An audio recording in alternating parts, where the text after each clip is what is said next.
गुरुपौर्णिमा भाषण. सर्वांना नमस्कार. गुरु म्हणजे ज्ञानाचे भंडार, गुरु म्हणजे मायबाप. गुरु शरणी जाता हरती सारे व्याप, हरतीच सारे व्याप. माझे नाव रंजन आहे. आज गुरुपौर्णिमा निमित्त मी सर्वप्रथम समस्त गुरुजनांना वंदन करतो.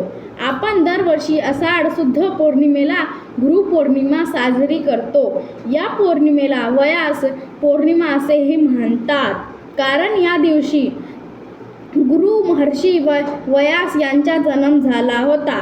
आपल्या भारतीय संस्कृतीत गुरुंना ईश्वराचे स्थान दिले आहे.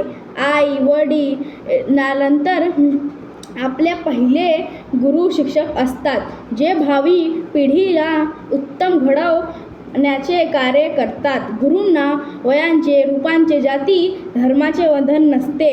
गुरु आपले खरे मार्गदर्शक, प्रेरक आणि मित्र असतात. गुरूंचे महत्त्व शब्दांत व्यक्त करता येणार नाही, इतके महान आहे.